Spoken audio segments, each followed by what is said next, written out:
Welcome to Money on Tap.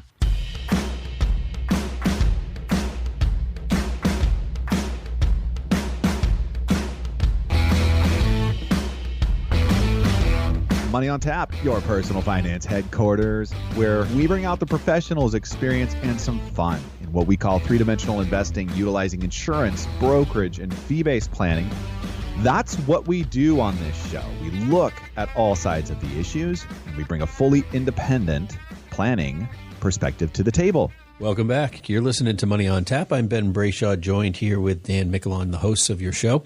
We're both planners and partners at Brayshaw Financial Group, and we're super glad to have you here with us today. You can reach us at 855-226-8551. I'm going to give you the local number, but that's 855-226-8551. Or email us your questions at info@yourmoneyontap.com. We'd love to invite you to connect with us on social media. You can find us on Instagram, Facebook, YouTube, etc. We want you to be successful in your investing. Our goal is to keep you updated, keep you apprised of what's going on. We have a lot of stuff there and on our website at brayshawfinancial.com. And boy, we have a great show for you guys today. It's Financially Ever After, the Couples Portfolio Part 2.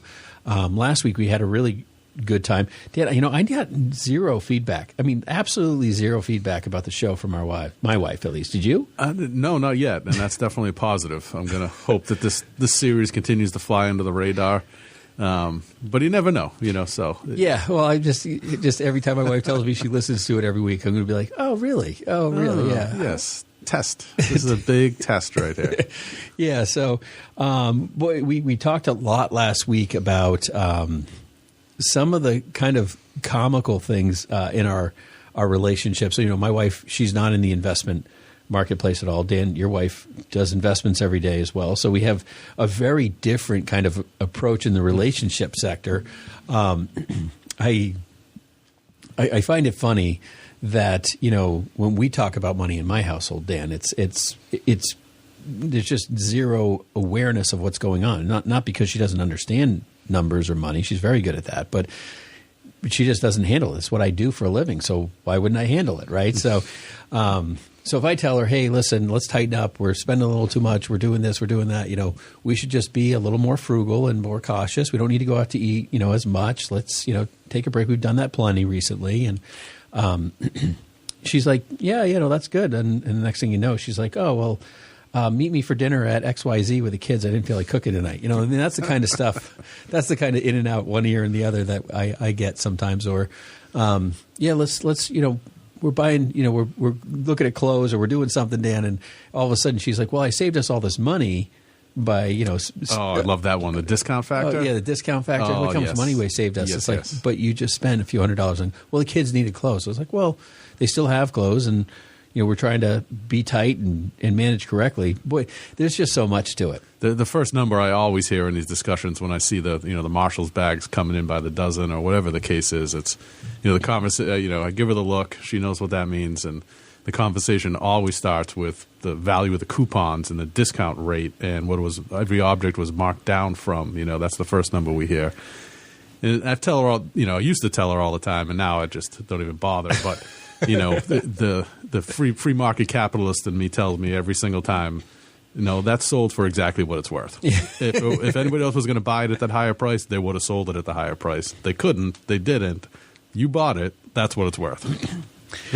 Well, do you ever get the penance offering, like where she buys clothes for all the kids, stuff for herself, and then you get a pair of shorts?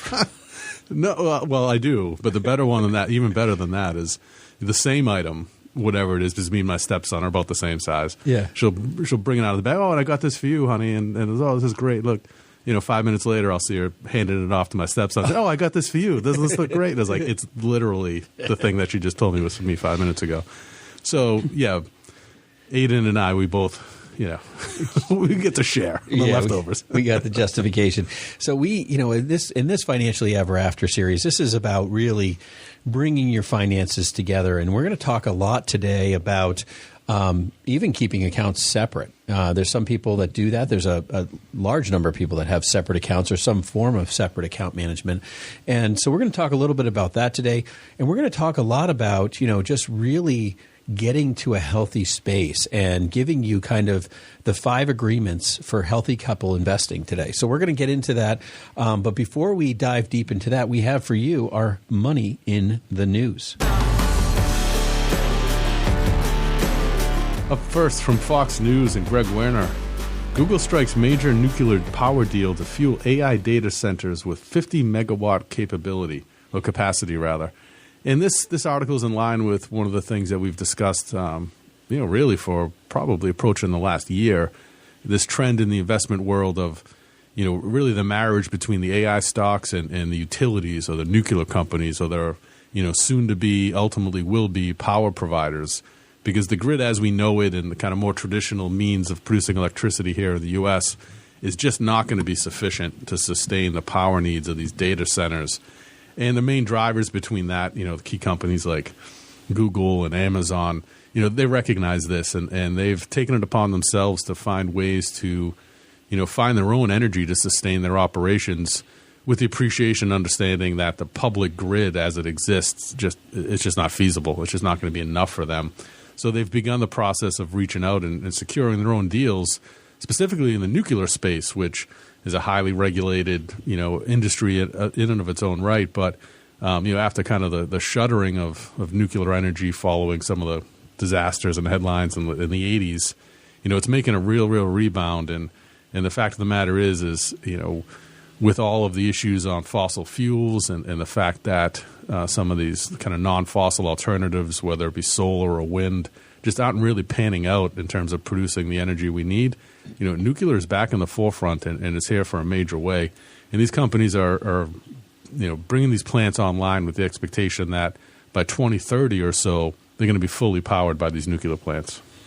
Yeah, it's really interesting. I think about my head just goes to the wrong space inside this stuff. I'm such a skeptic.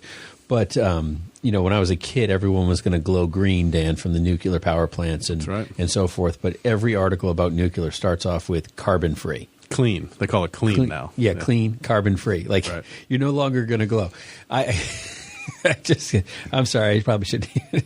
But it's just the piece about this that's really interesting to me, Dan, is the Google will eventually – it says Google will eventually procure 500 megawatts of advanced nuclear energy by 2035.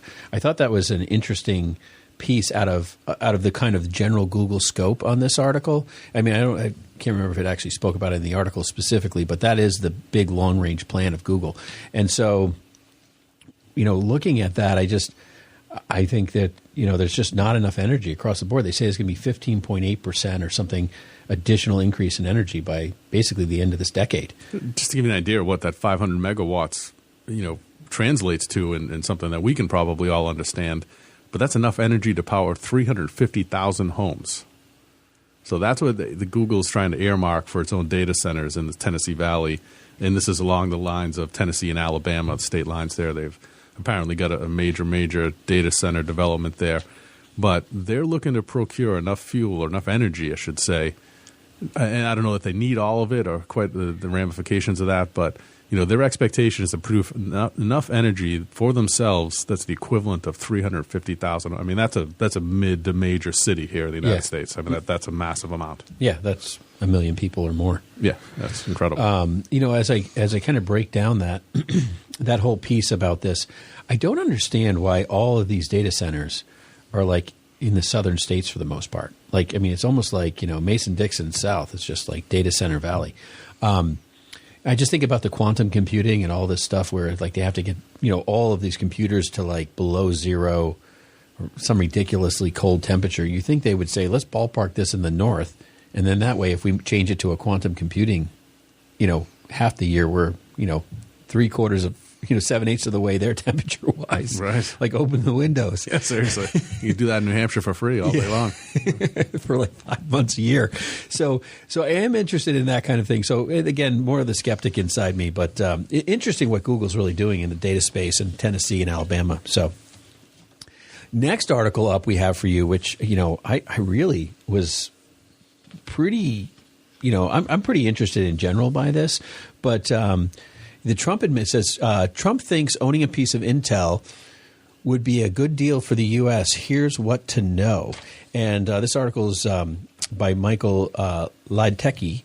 And, basically Donald Trump saying, hey, we want to convert this, bond offering that we in the CHIPS Act into equity. We want to own 10% of Intel. And I think this is really a very interesting idea. We've taken ownership and partnership with a number of public companies, AIG being one of them, and what was it? It was GM and stuff like that. So we've taken some equity stakes in some of these things in some capacity. But I think really what the big issue I read in this article is, can Intel, with the federal government's influence, can Intel bring the technology to the table? They just haven't been able to do that in the AI space. I think that's really the biggest issue, and the idea of us taking that stake. Yeah, well, I mean, there's kind of 2 points there. I mean, the skeptic part of me that you had in the last segment there comes up whenever I hear about the federal government. A lot of skepticism here today, Dan. Yeah, well, again, the government taking stakes in private business. I know there was the big bailout you're talking about, the too big to fail, and those kind of bailout packages that were offered. Those were temporary. The government doesn't hold equity in those companies as we speak. Last time that we've done it, we made money on them though. Yeah, I mean, and it served a purpose, right? Yeah. So there's no doubt at that point, desperate times call for desperate measures. I'm just not sure that we're in that same desperate space here in the chip thing, although from a national security perspective, I like everything about onshoring this production. I mean, we need it, there's just no doubt about the fact that it is critical to our security to be able to do these things here. But, the other part of the question that you rose, Ben, is Intel the right company to partner with? I mean, they have been a historic underperformer in a large way. I mean, that stock just doesn't move.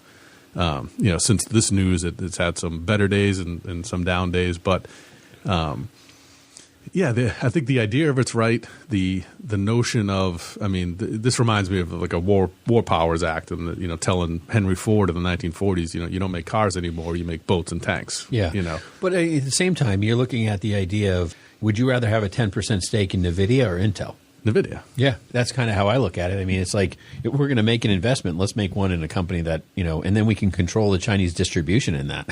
And some of the background, right? 3 weeks ago or 3 weeks before this announcement or so, Trump had a meeting with the CEO of Intel and told him to quit, and next thing you know, he wants 10% of the company. And at the same time, we are slapping NVIDIA with a 15% export tax on their chips that they get sold to China. Another unprecedented move in the entanglement between our federal government and private industry. I mean, we just don't typically do those kinds of things. So, again, the skeptic, uncharted waters here, a little bit of a firm hand with the government. I thought the Republican position was less government. This feels like more government to me. But in general, though, if there is a place to take these steps and if there is a need out there amongst all the emergencies that are being declared that I struggle to see as emergencies, this chip security issue is, I'm not sure if it's emergent, but it is critical, and we do need to do something there. If this is too big to fail, maybe Intel is, and that would be a huge loss for us. I don't know the schematics on, the overall sales cycle of just providing the additional chips for regular computers, like non-AI producing computers. I mean, not everyone needs an AI top-performing NVIDIA chip. Intel has the parts. I mean, they're domestic. They've produced domestically for a long time. They are here. It's a U.S. company, maybe with a little bit better management, maybe the inside track on some contracts, which, government ownership might provide. I think it has the bones to be what Trump envisions. It just hasn't been that kind of performer. No, and they've been laying off people left and right. People say NVIDIA is a joke that actually worked there. So I understand why Trump's meeting with a guy. The company's failing. Intel's a joke. That's what you're talking about. Yeah. Up next, from CNN and Alicia Wallace, new tariffs are generating billions of dollars in revenue, but Bessett says that will go towards paying the national debt.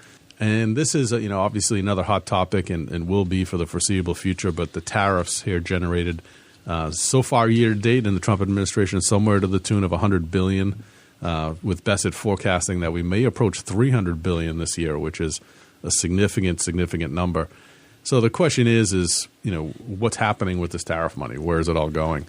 The purpose for it, or one of the things that, Bessett points out, is that him and Trump are in lockstep that, these revenues raised should be applied directly to the federal debt, which I wholeheartedly agree with. I don't know if 100% on board with tariffs, but if we are going to do it, that's where I want to see the money go. No doubts about it.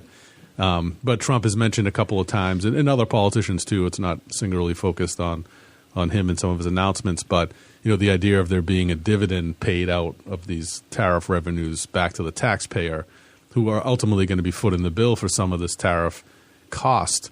So somewhere along the lines of a rebate back to the public, to kind of offset the rising costs and the rising price of goods that may be impacted by tariffs.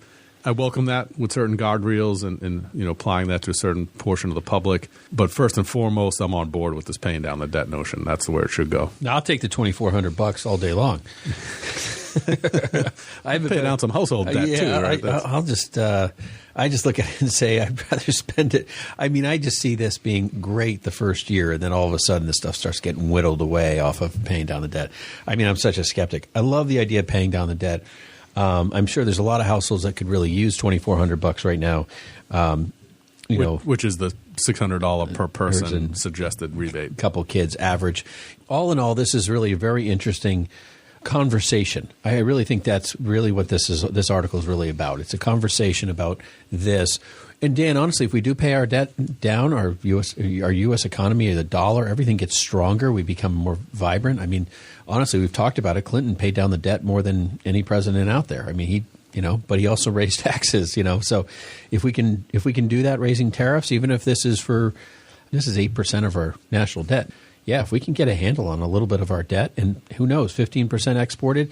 I think it was $8 billion of potential chip sales per quarter to China. We're getting 15% on that. I have no idea what they're selling those chips for to China. But if we can start collecting more and more of these funds, I'm all for it. If China wants the chips and they're willing to pay.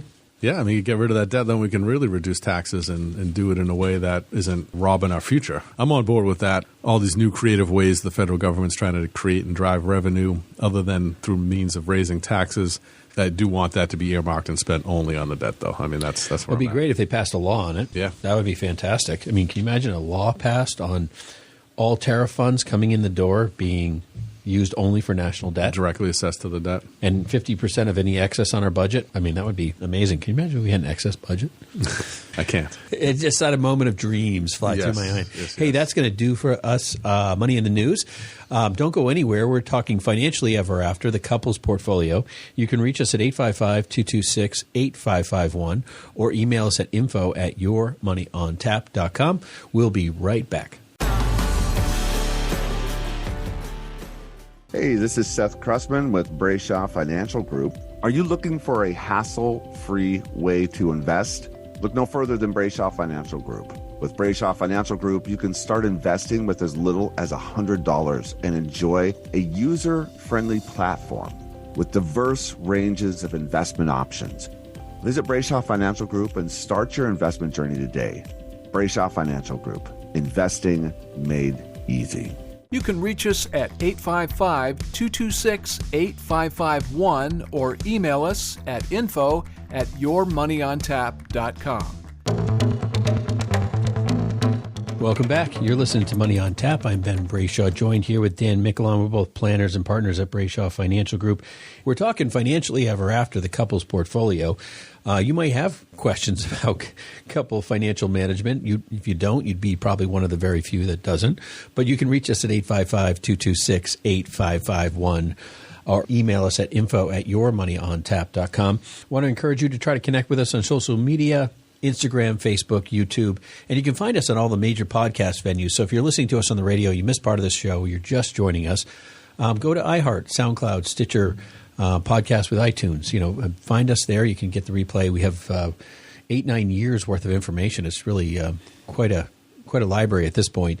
We love talking to you guys, so feel free to give us a call. We know we mentioned last week that you may be in a financial situation where there's a predicament, and you're welcome to reach out to us. If you're financially crashing and failing, there's a number of planners here, probably a dozen or more that could potentially take some time, talk to you, even just give you some general counseling across the board. So we want to encourage you that. That number is 855-226-8551.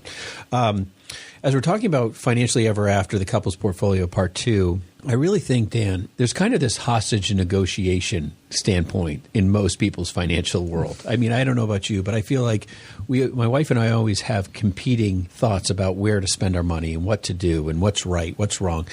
And I would say that there's not a lot of leniency, I mean, by my wife, to see my point of view. That's okay. I think one of the things is that we kind of come to agreements, and it seems like people end up dissipating on different paths. And we talked last week about financial infidelity and just lying about things. And it usually doesn't start off, as a big lie. It's usually like, oh, I did this and they don't even care or know, or we agreed not to buy coffee and I got a coffee because I was really on a bad day or something. And then it becomes bigger and bigger and bigger. And I think that's really where people find themselves at like a dead end point, and it becomes a much bigger problem in that space. But Dan, you had a short tidbit of a funny story. Yeah, this isn't about lying or those infidelities in the financial space, but this is more about an agreement struck that apparently didn't last long, or it wasn't wasn't quite what I thought. But my family and I, we just got back from a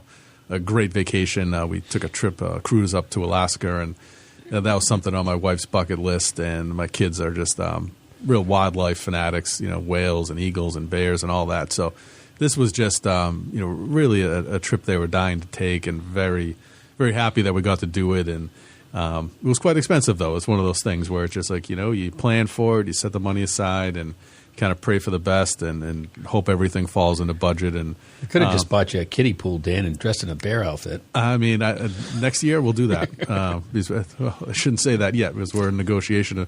So anyway, Alaska ultimately was a plan B. My wife is from Slovakia. She hasn't been back since she immigrated over here in the late 90s. I have family going back a couple generations from Italy, so we were planning on taking a kind of a two-pronged trip to Slovakia and then Italy and visiting with her family. But things just didn't work out this year, so we ended up with Plan B, Alaska. And having realized the tab at the end of that, we both sat down at the end of the trip and kind of on the heels of traveling with, two young children and one old child who's no easier to deal with, just exhausted from the travel and the trip. We said, you know what, we need a little break from this. So we'll just spend the next couple of years saving up, and we're going to do that Italy and Slovakia trip right, and just make it a experience and just full of lifelong memories. And so we enjoyed kind of discussing what that might look like, and revisiting the plan on savings. And that lasted about a week, and then visited with some friends, some of the people I grew up with in Newton, and we had a kind of a bit of a reunion. It was one of my good friends' birthdays. And, he just announced his grand proclamation we'll all be turning 50 soon to, rent this massive compound in Hawaii and really hire a chef. I mean, we had a boat. I mean, we had fireworks. I mean, we got the whole deal going on here. On the car ride home, our savings plan is out the window. Our 2-year hiatus on vacations is gone. And you're going to now Hawaii? We're packing up for Hawaii. And, instead of 6 hours on a plane with our miserable children, now we're looking at 12. And, so... Yeah, hostage negotiation failed. That hostage did not make it, unfortunately. We're going to have to report into his family. But, anyway, so just one of those things in a relationship, in a marriage, and particularly when it comes to money and experiences. You have these great plans, these detailed conversations, but just, have grace and patience for the fact that, sometimes those plans get changed. And you're always going to lose. Hey, there's the reason of our show today is, in this part 2 is when you have experiences like that. So you're not alone, Dan. I mean, I can't even think of. I have 1,000 of those, and none of them pop to my mind. Neither do any of my points for why I was not wrong with my wife when I'm wrong, and arguing about that. But when we have these things, we need rules, and that's really where we're going to get to today. I think that's really the focus, is to really help people build into that. One of the first things you really need to do is understand, and this is kind of like, sounds like we're jumping into a different area, but understanding each other's risk DNA. And, what do we need to understand by that? What we mean by that is there's risk takers versus risk adverse people. I can't speak today, and there's just personality differences that, I think God has really just aligned us as, as opposites almost intentionally, and why we're attracted to opposites, because that brings balance. And I think that's a big part of, my walk with the Lord, is just really understanding, like, there's guardrails, and the ideal scenario is you're going to drive in the middle. You're not going to try to hit the guardrails or get close to them. It's not worth it. And so balance is really important. So that kind of perfect tension between, being risk adverse and being a risk taker and understanding those things, and then appreciating the differences, is really important. So you have to really understand your partner and get there. And we have some tools. I mean, that's a really qualitative kind of conversation, and to determine who's the risk taker and who's risk averse is easy enough to do. I think you can sit down and have that conversation very quickly. But understanding, where those guardrails get placed, and what are the limits on, either that the appetite for risk or the real aversion to it. We have a number of tools, and you can visit our website and give us a call to find out about a little bit more about that. But we have some pretty easy tests you can take and sit down and do as an exercise in your next, family financial conference or whatever you want to call it, where you can, really evaluate that risk situation and put a number to it, or give you something that will give you like a real guideline in terms of creating these rules we're looking out to set, right?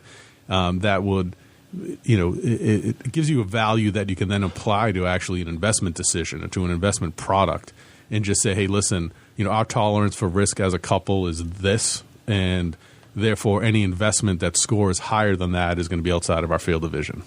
Yeah, that would be a rule. Yeah, no, I think you're right, Dan, and I think that finding middle ground is really where the ultimate goal is, because it's not one person's right or one person's wrong. It's really understanding how you find that middle ground, that balance between those opposing forces that really bring you to some clarity. I think if both people are risk takers, you could buy an investment, be all excited about it, and then all of a sudden lose all your money. And so, understanding that and bringing diversification inside that with your risk is really, really important. And then there's the sleeping at night factor. I mean, if one part of a couple really likes an investment that's, just deemed high risk for whatever reason, and you move forward together into that, even if it's performing well, even if it outperforms option B by 3 or 4 or 5% or whatever the number is, all those sleepless nights with your spouse who just is not comfortable in that space, it's not going to be worth those couple of points. It just isn't. Well, if you're arguing about it, you're not getting sleep either. No, I mean, so investment aside, like we talk about this often. People, hey, listen, it's not just where our goals align and what's the vehicle to get there, but with this decision we make today, can you sleep with it? Because you're going to have to. Yeah. No, absolutely, and that's a big deal. And so, as you're creating a joint investment vision, I think this is the piece where you really start writing down, and this is the fun part. I mean, this is the part that I always tell people, hey, listen, you're going to have a great time doing this. And a lot of people do it naturally, but, my wife and I, we talk about what retirement would be and where we'd love to live, and, what kind of legacy do we want to leave our kids? Where do we want to travel? What do we want to do?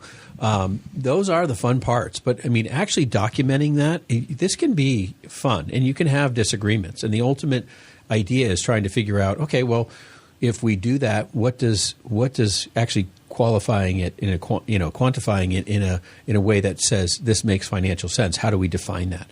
And so, Dan's trip to Italy is now postponed, but I really like, Dan, you guys said, hey, in 2 years we're going to do this. Like, you actually put a time period on it. Your opinion mattered zero, but but really creating those things and being able to come back to those conversations like, hey, we really want to do this. I know this sounds good and it's brand new. Do we want to replace something inside that area? Yeah. I mean, it was a realization we made just in that vacation planning for this year. I mean, we had to go to plan B. But it's very different than setting a future goal like we attempted to do and having that timeline be crunched significantly. So that would fall back into the category of rules, or what are the ground rules for these conversations? How do you set goals collectively and keep them both realistic and feasible, but at the same time, be consistent with the plan, right? So that's a little take home for me, and hopefully I am getting that one special listener today, but we'll see about that. But yeah, having shared visions, shared goals, shared understanding of retirement, and fitting all of those investment decisions into what's a comfortable risk tolerance is really important. and brings into the conversations, you mentioned estate planning, but, there are things like long-term care and other insurance and insurable needs that come into that financial conversation that people can have differing viewpoints on. And it's important that everybody gets heard on that topic.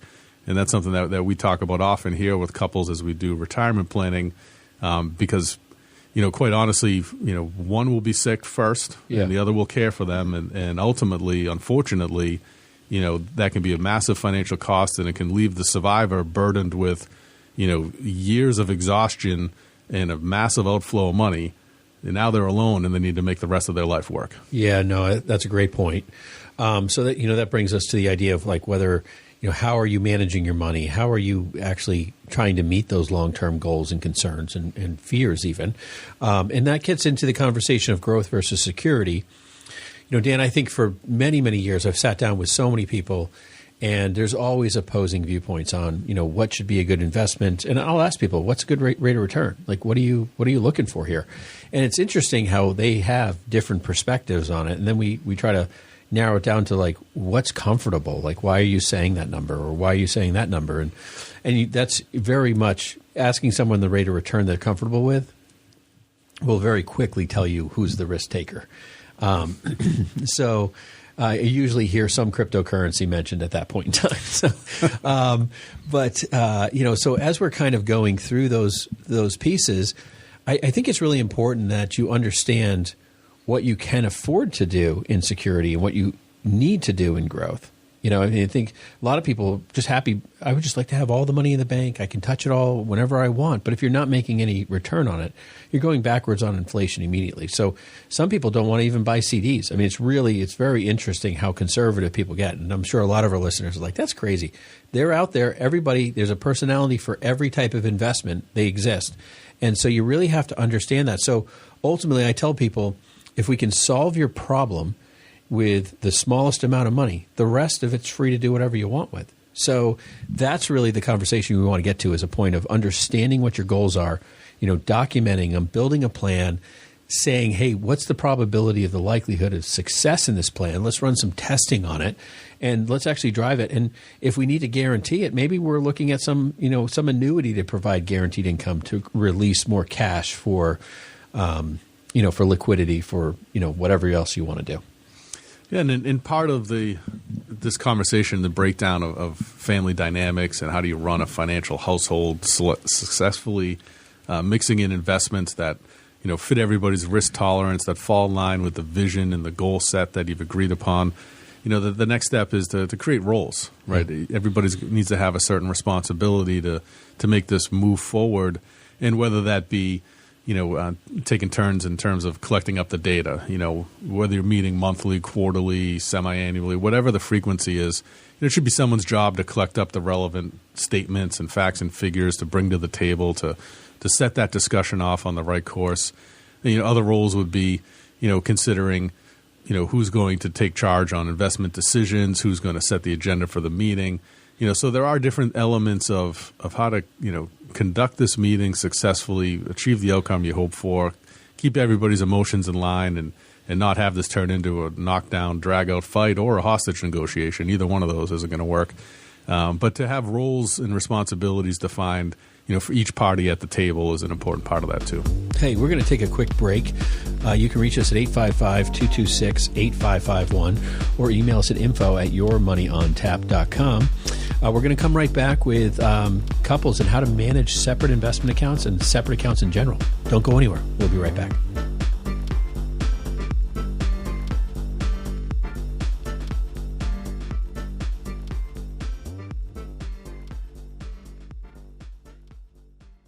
Hello, everyone. This is Dan Mickle on a Brayshaw Financial Group.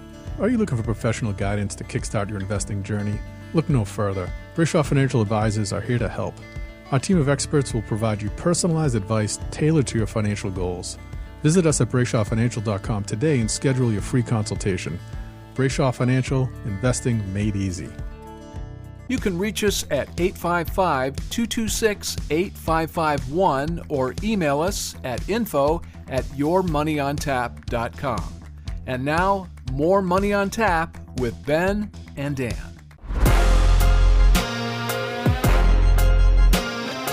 Welcome back. You're listening to Money on Tap. I'm Ben Brayshaw, joined here with Dan Michelon. If you're just joining us on the radio, you can catch up on our website. You can find that at yourmoneyontap.com or any podcast venue out there, Dan. I think we're on all of them, but I don't know that for sure.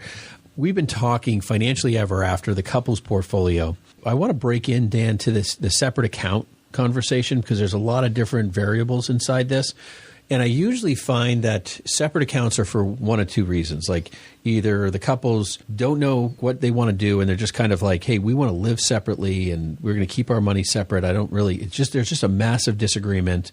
We don't want to talk about it anymore. We just want to move it apart. But what you can agree on is, hey, we've got this mortgage or rent.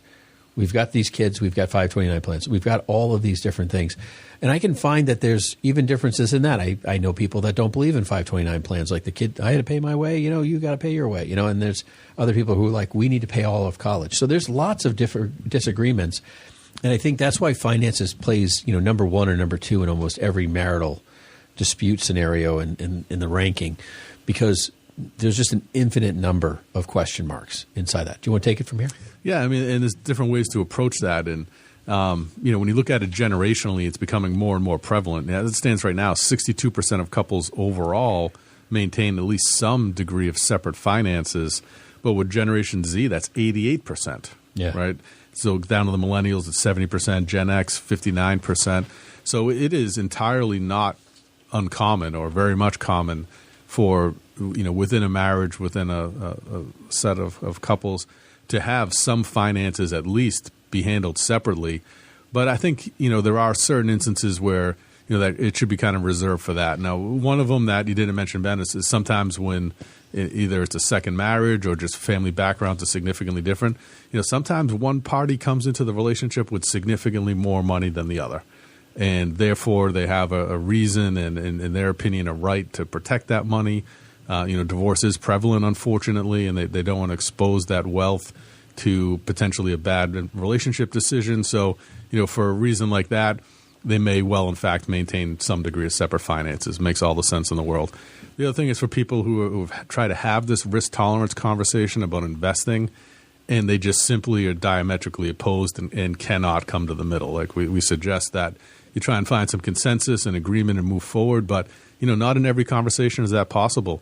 And the conclusion might just be, well, hey, listen, you invest your way, I'll invest my way, and we'll just maintain separate accounts. But that being said, to the larger point I think you made, Ben, that there are just family expenses, whether that's utilities, household costs, mortgage, 529 contributions for your kids if you agree with that, and even if you don't, if your partner's contributing, my personal take is you should too. It's one of those concessions you might need to make.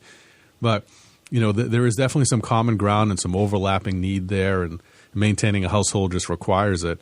So there would be always some joint entanglement with funds, and everybody should make their agreed upon contributions to that effort, and to offset the potential for disagreement and argument. Those types of, it should be treated like a bill, right? As an obligation. It's something that you're responsible to take care of. You need to make your contribution to those joint efforts monthly or weekly or however you agree upon. But to do that and have the ability to have a separate self-managed investment account that isn't commingled, although it should be something you share about and should be part of the conversation, not suggesting that this is in that infidelity category. This should be with full transparency. But the ability to have a separate account to invest for a specific purpose or to take advantage of an opportunity you just feel that strongly about, should be permissible within the ground rules of the marriage.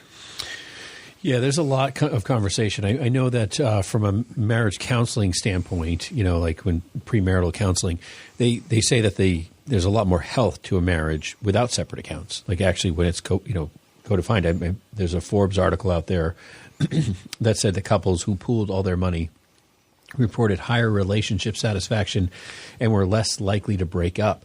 So that's a really interesting perspective. And I think sometimes people get to some level of autonomy financially, individually, because there's just obviously conflict. Like we don't agree on exactly how we should use our money. So why don't we just keep it separate and pay the bills? And, fully separate, everything down the line separate 100%. And we both contribute and pay half the mortgage directly to the mortgage company because, that's what we're going to do.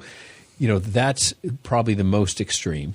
And, I think as you go through these things and you're trying to figure out how you handle it, when you look at this kind of growing, and as you mentioned, Dan, this higher percentage of people as, from baby boomers all the way to Gen Z, where baby boomers were less likely to have separate, where Gen Z is obviously more likely to have separate accounts. There's this ongoing piece. There is an accountability issue, Dan. I think you're 100% right on that. This doesn't mean that your other spouse can't have access to your checking account or see your checking account. I mean, this is where power of attorneys are exceptionally important, because you need to make sure that if something happens to you, they have access to your funds to pay whatever bills you're handling or any of those things. But when you divide up money, it's a very complicated scenario, because it creates another. Usually, one person is the primary breadwinner.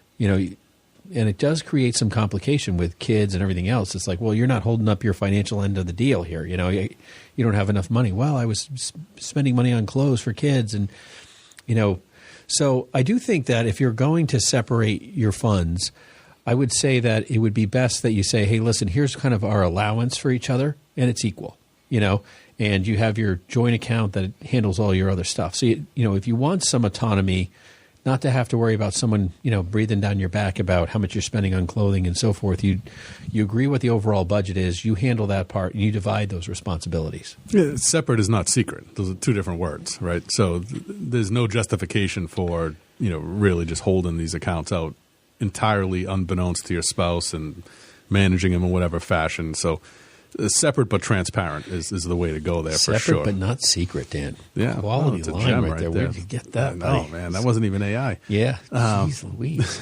But that's another good point, though, Ben. If you do manage it separately and when one spouse is having some kind of financial hardship, whatever it may be, this shouldn't and isn't an opportunity to beat them over the head with that, right? Yeah. Now an ongoing pattern of just disregard for the plan, that's a different story. Okay, that's a breakdown that needs to be addressed, and there's a conversation to be had there. But if one spouse is, as you said, back to school shopping this month, so they're a little light on their mortgage percentage, have some grace and understanding for that. I mean, we're all humans, right?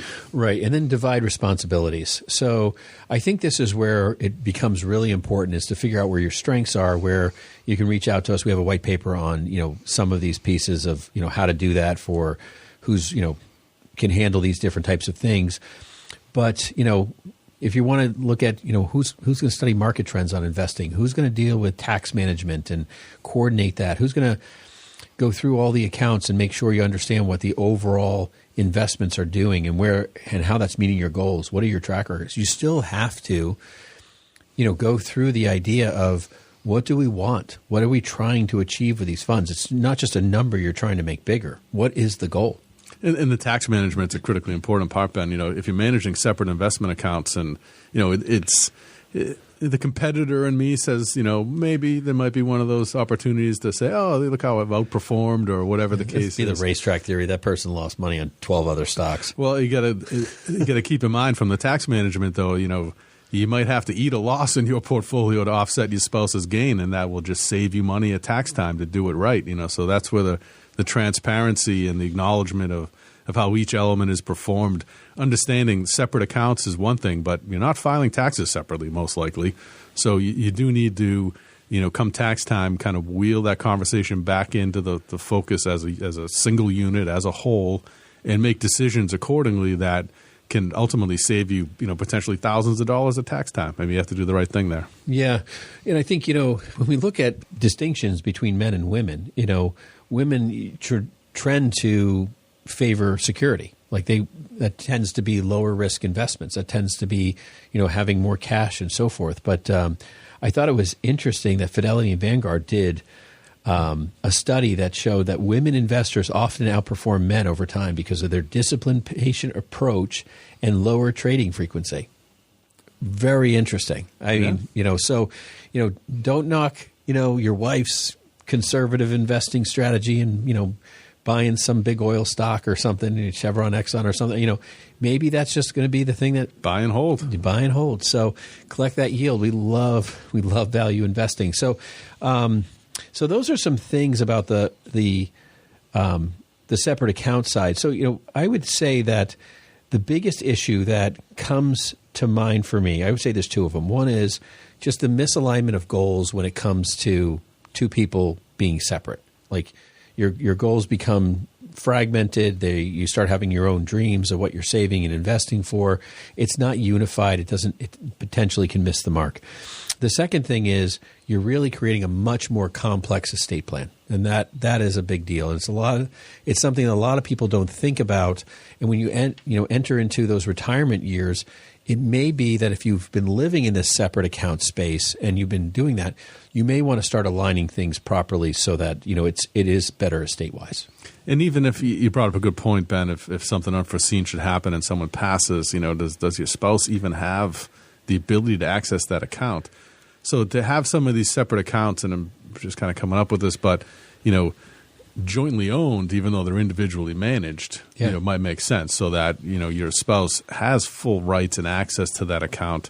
Should something happen where you'd be incapacitated and those funds become critical for your care, you don't want the entanglement of having to re-register and go through that entire process just to make available access of those funds. And again, back to the separate but not secret.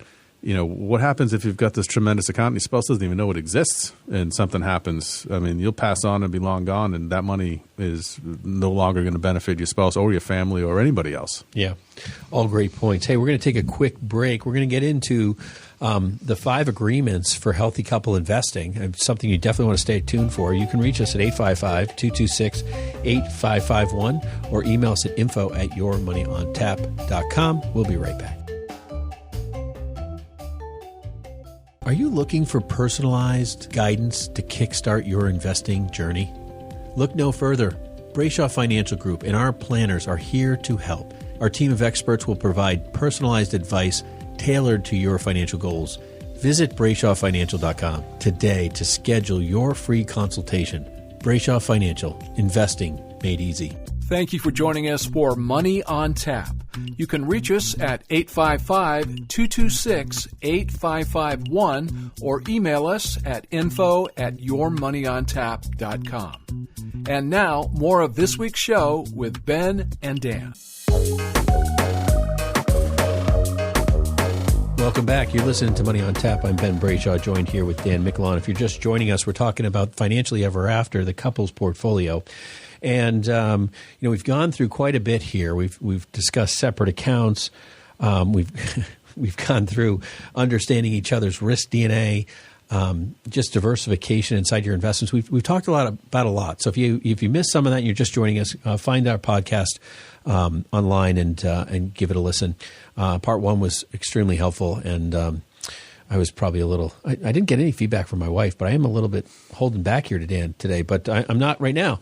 So what we're going to talk about this important piece is the 5 agreements for healthy couple investing.